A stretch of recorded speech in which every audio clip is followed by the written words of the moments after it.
সমগ্ৰ ৰাজ্যৰ লগতে কলিয়াবৰতো নদী বান্ধৰ বিৰুদ্ধে অসম জাতীয়তাবাদী যুৱ ছাত্ৰ পৰিষদৰ স্মাৰক পত্ৰ প্ৰদান। কলিয়াবৰ সমজিলা আয়ুক্তৰ জৰিয়তে নদী বান্ধ বন্ধ কৰাৰ দাবীত প্ৰধানমন্ত্ৰীলৈ স্মাৰক পত্ৰ প্ৰদান কৰে যুৱ ছাত্ৰ পৰিষদৰ কলিয়াবৰ জিলা সমিতিয়ে। নামনি সোৱণশিৰি নদী বান্ধকে ধৰি প্ৰস্তাৱিত সকলো নদী বান্ধ বন্ধ কৰিবলৈ দাবী উত্থাপন কৰে যুৱ ছাত্ৰ পৰিষদে। কলিয়াবৰৰ পৰা আদিত্য সিঙৰ ৰিপৰ্টাৰ লাইভ অসম।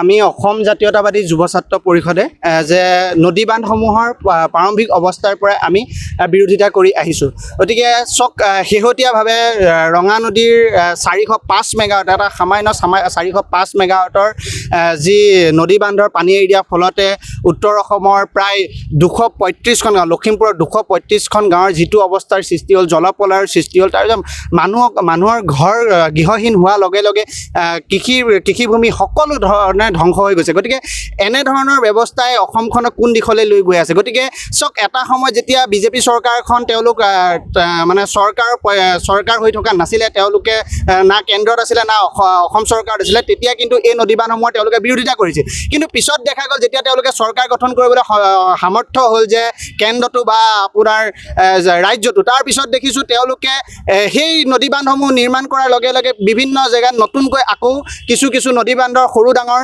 নদী বান্ধৰ তেওঁলোকে নিৰ্মাণ কৰিবলৈ ওলাইছে বা নিৰ্মাণৰ কাম আৰম্ভ কৰিছে। গতিকে আমি অসম জাতীয়তাবাদী যুৱ ছাত্ৰ পৰিষদ কলিয়াবৰ জিলা সমিতিয়ে এই কথা বতৰাবিলাকক ধিক্কাৰ আৰু গৰিহণা জনাইছোঁ। অসমৰ ৰাইজৰ লগত আপোনালোকে হেমাহি নকৰিব। ইয়াৰ ফলত মাত্ৰ 405 মেগাৱাটৰ এটা নদী বান্ধৰ পানী এৰি দিয়াৰ ফলতে যি পৰিস্থিতিৰ সৃষ্টি হৈছে, ইয়াতকৈ আৰু মানে ভয়ংকৰ পৰিস্থিতি হ'ব নামনি সোৱণশিৰি। ইয়াতকৈ 4 গুণ ডাঙৰ এটি বৃহৎ নদী বান্ধ নামনি সোৱণশিৰি নদী বান্ধ। তেনেহ'লে সেই নদী বান্ধটোৰ পৰা যদি তেনেকৈ পানী এৰি দিয়া হয়, তেনেহ'লে উত্তৰ অসম থাকিবনে? উত্তৰ অসম যে অসমৰ মানচিত্ৰৰ পৰা নাইকিয়া হৈ যাব নেকি? তেনেকুৱা প্ৰশ্ন আমাৰ মাজত আহিছে। গতিকে আমি অসম জাতীয়তাবাদী যুৱ ছাত্ৰ পৰিষদে এই ডবল ইঞ্জিন ভাৰতীয় জনতা পাৰ্টীৰ চৰকাৰখনক আমি ধিক্কাৰ আৰু গৰিহণা জনাইছোঁ। অতি সোনকালে যি আপোনালোকৰ এই নদী বান্ধৰ কাম চলি আছে, নদী বান্ধসমূহ বন্ধ হ'ব লাগে, নদী বান্ধৰ কাম বন্ধ হ'ব লাগে।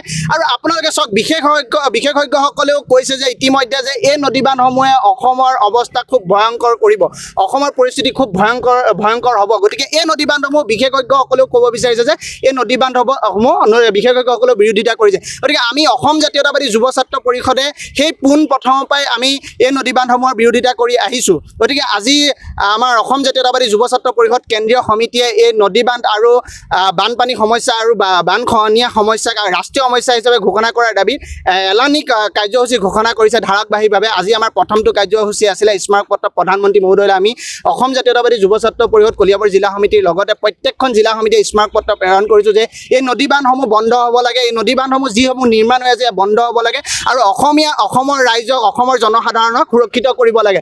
অন্যথা কিন্তু অসমৰ ৰাইজ কোন দিশে গৈ আছে, কিমান বিপদত পৰিব পাৰিছে, এয়া অসমৰ ৰাইজে বুজি পাইছে। গতিকে এই নদী বান্ধসমূহ আমি কোনো কাৰণত গ্ৰহণ নকৰোঁ আৰু যুৱ ছাত্ৰ পৰিষদ কোনো কাৰণত মনে নাথাকে এই নদী বান্ধসমূহ যেতিয়ালৈকে বন্ধ নহয়। আৰু এটা কথা স্পষ্ট, এই যি ধাৰাবাহিক কাৰ্যসূচী ঘোষণা কৰিছে আমাৰ কেন্দ্ৰীয় সমিতিৰ যি কাৰ্যসূচী ঘোষণা কৰিছে আৰু জিলা সমিতিয়ে অহা 16 তাৰিখে 3 ঘণ্টীয়া অৱস্থান ধৰ্মঘট, 22 তাৰিখে এই নদী বান্ধ আৰু বান সমস্যাক লৈ এখন বিশেষ প্ৰতিনিধি সভা বজালিত কেন্দ্ৰীয় সমিতিয়ে ঘোষণা কৰিছে।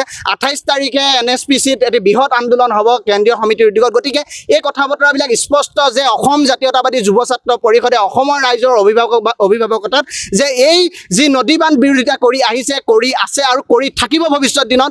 কোনো কাৰণত নদী বান্ধ মানি লোৱা নাছিলে, মানি লোৱা নহ'ব আৰু মানি নলয় যুৱ ছাত্ৰ পৰিষদ আৰু অসমৰ ৰাইজে। এই কথা স্পষ্ট আৰু স্বচ্ছ।